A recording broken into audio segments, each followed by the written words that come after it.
முதலமைச்சர் எதுவும் பேச மாட்டேங்கிறார். To remain silent in the face of evil is itself evil.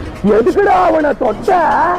அவன் சுடு தண்ணியிலே கைய விடுவான், உன்னை சும்மாவா விடுவான்?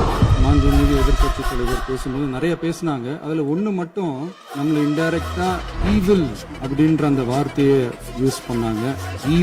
ஈவில்ஸ்னு டெவில்ஸ் பேசக்கூடாது.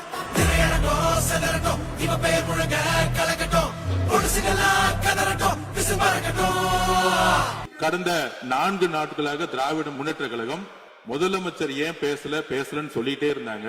இன்னைக்கு பேச ஆரம்பிச்ச உடனே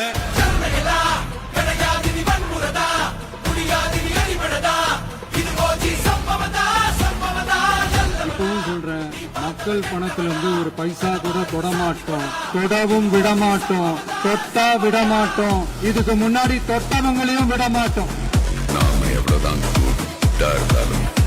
5 நிமிஷம் பேசுனதுக்கே கொலத்தூர் இந்த ஆட்டம் இருக்கு. பேசுனா அப்புறம் என்ன பண்றீங்க?